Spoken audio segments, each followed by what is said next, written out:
Sri Varun Gandhi. We often deliberate on various laws, and sometimes laws get made that remind us of the imperfection of the times that we live in. Just yesterday, I was watching a program on television which talked about how in Bangladesh, a person who owned a garment unit has just been convicted because a 6-year-old child was working in that garment unit who died. So the delicate fault lines that exist in society, which are most clear when we look at issues like this, where after more than 69 years of independence, we have a people that are enslaved by large sections by poverty, social inequality, and bound together by a need for survival. Such child labor is one such ghastly reality. There's no need to go into what child labor is, so all of us know what that is. But the fact that this Child Labor Prohibition and Regulation Amendment Bill 2016, it straddles the complexity of how one defines child labor. So the ILO has got a very blanket definition. It says, and I quote, that any work that hampers a child's natural intellectual growth and family life is dangerous and wrong. So this is not applicable to a country like India. I mean, this would be wonderful in Switzerland or Sweden, but in a country like India, we have to look at this issue in a more nuanced manner. So UNICEF has done that. They say that between the age of 5 and 11, there is child labor if the child does more than 1 hour of economic activity a day or 28 hours of domestic work a week. Or in the case of 12 to 14-year-olds, 14 hours of economic activity or 42 hours of domestic work per week. So UNICEF has also supported the New Indian view that participation of a child in any economically productive activity under the age of 17 is not always child labor. It has to be looked at in the context of the situation. So the fact is that this, as the learned member said before me, the law has been a long time coming in amendment. We've seen the Juvenile Justice Act, the Right of Children to Free and Compulsory Education 2009 Act, the Child Labor Prohibition Regulation Act of 1986, prohibiting children from working in hazardous industries, the list of which has been currently expanded. But so we also have to look at the level of education.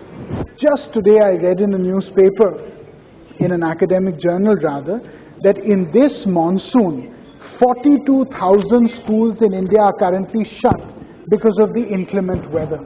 So in a country where 81,000 schools don't have a blackboard, and where so many schools, I think more than 20%, have one teacher per school, so we need to look at this and align this with right to education as well, which this bill has attempted to do. So let's look at where India stands in this whole issue. Unfortunately, sir, we stand absolutely last in the world. We have the largest amount of child labor in the world. Non-government statistics say that we have 30 million children in child labor, 15 million which are bonded labor, which is even more severe. So the reasons are very obvious. In India, a country where 70% of people are living in a family which together earns 10,000 rupees a month, the need for an extra income arises. Now the fact is that 80% of these children are working in rural areas. They're working in home-based employments as cultivators, as agricultural labor. The fact is, sir, what does this bill really seek to achieve? One, it serves to look at the distinction between a child and an adolescent, which the distinction wasn't so clear before. It also balances the need for a basic education with the need for an extra income. It also aligns itself with international law, either with ILO Convention 182, which India is a signatory, which provides for the prohibition of employment of children, and with the Right of Education Act in India, which talks about a child reaching the age of compulsory school till they're 14. Which is in line with ILO Convention 138. It also increases the punishment from the earlier minimum of 3 months to 6 months for somebody who hires children, and the maximum of 1 year to 2 years. However, sir, I think that this is very little, and I think that this needs to be looked at again, because just an economic punishment of 50,000, sir, is really not going to act as deterrence enough.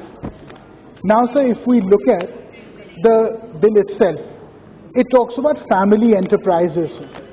What is this? It says that the bill prohibits all forms of child labor with the exception of children who are aiding their families in non-hazardous occupations after school or during vacation. So one positive in this is it understands that in India we have unorganized occupations where people pass on their skills to their children. So whether it's a goldsmith, an ironsmith, a weaver, an artisan, there are people who train their children at a very young age. No, but that's not a traditional skill. This is a traditional skill. Now the thing is, when we buy textiles, we understand that at a young age, whether it's a musician or a textile or a goldsmith, there are people who train their children at a young age. However, sir, this bill has not clarified one thing completely, which is 70% of children, sir, that we talk about work as an aid in the contractual labor with their parents, which is actually bonded labor, which is not skilling at all, which is done against their will, which is akin to slavery of a sort, sir. So this has to be clarified in this bill, because this, when we look at, sir, the census of 2001, we look at the pan and bidi production, which together is 21% of child labor. We look at weaving, which is 11% of child labor. So most of these instances are not parents just teaching their children their craft and passing it down the line. A lot of instances are children being oppressed against their will. Not all, but a lot are outside the provision of family enterprise. This needs to be, sir, looked at because otherwise the amendments that are suggested will give an impetus to these trends rather than stemming them. So let's look at the limited list of hazardous occupations. The bill allows adolescents to work except in hazardous industries. It has 3 entries: mines, inflammable and explosive, and hazardous.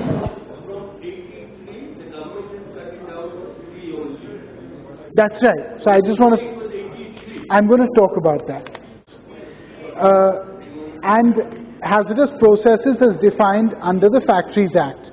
So it leaves out industries like Tathagat Babu has said, industries like building, like construction, like automobile repair, like working on railway lines, like beedi making, like brick kilns, like garment manufacturing. And I wonder why the government has left all these industries out. I can't understand. Which are all sources not just of labor, but of bonded labor. So it is interesting to know that the government's official stand is that we can expand the list of hazardous occupations whenever we want. But as our learned senior has just said, it hasn't done so in a really, really long time. The flip side to this, sir, is that while we can say this is a broad framework as well as a work in progress, it gives the power to the government for omitting processes from schedules. So this is a very frightening thing, because not all ministers are going to be as noble as Dattatreyaji is. And therefore, what if tomorrow we have somebody who's the wrong man in the right job and who says that I want to benefit a lobby or an industry, so cut these out here, this entire act is going to be completely finished then. It's not going to act as a deterrent. So this needs to be looked at.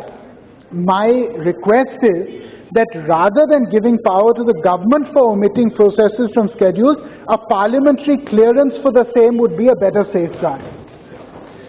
So the second is the reading of the bill with the RTE. So it's important to note that the right to education specifically mentions that the child has not completed elementary education till 14 should be entitled to free education till that is completed. So the problem with this is very simple. What if there is a child who has completed 14 years of age, done no education, is then he allowed to work? Or if you allow him to work, how is he going to straddle that with completing his education? How is he going to manage both things? So there is a grey area in this law. So then we look at the contravention to bonded labor rules. So until now, each identified bonded labor was given 2,000 immediately and then given 20,000 upon a promise to return. The government, in a positive move, has increased the assistance from 20,000 to 2 lakhs. And in the Child Labour Bill, Section 14B mentions an amount of 65,000, 15,000 at the time of rescue, 50,000 collected from the employer, which is 65,000. So I want to know, sir, and also the bonded labour scheme, the prosecution is done in a very summary way. Whereas in the case of child labour, there are established legal processes by which you punish somebody or at least get them to book. So what I want to know is that is the compensation and prosecution process going to be with bonded labour scheme or the child labour law? So I'll just take 2 minutes more. So the dilution of penalties against the parents and guardians. So this bill is very peculiar in one way. It says that in the first instance against the parent when they are found to be doing this to their child, they should be let off, which is fine. I agree with that. The standing committee regarded the need for leniency. But in the second time offence and in a repeated offence, they are saying that parents can financially compound their punishment by saying that we'll pay this and then we get off. So this is an absolutely amazing thing, because if I as a parent do this ghastly act to my child 4 times, 6 times, can I just financially settle with the government and get off? This is not leniency, sir. This is lunacy. And because what is going to happen is, when you give repeat offenders psychological immunity, it allows them to go scot-free. So the data for the records of first offence, Section 14(1)(b) mentions that parents shall not be liable for the first offence fine, but the process of crime and criminal tracking networks and systems, CTNS, which centralizes the access of data for the criminal records, has still not been completed in police stations. 50% of them don't have it. And the Home Ministry in a report, in a reply in Lok Sabha, has said that most police stations have not completed the process for 100% FIRs are registered online. So you have a situation where how on earth are you going to determine whether a parent or a guardian or an employer is a first-time offender or a 10th-time offender? What if he's a 10th-time offender but your data is not centralized? So just a minute more. And lastly, sir, the strengthening of the inspection process, which is briefly this, sir, that you say that appropriate inspection should be done where employment of children are prohibited. But sir, the monitoring needs to be extended to adolescents which are working, just 1 second, sir, I'll just finish. Conclude. In non-hazardous places. Because sir, a child is working against their will, even in places where he's allowed to work, because his parents have put him there, because he's not understanding the nature of the employment, because of the psychological pressure.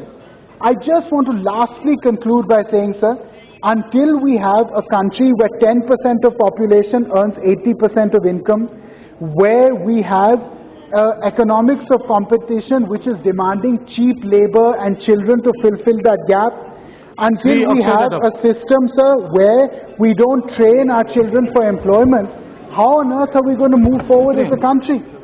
I just want to say, sir, that we expect a future where a child is holding a book in his hand and not an agriculture implement or a broom. Thank you, sir.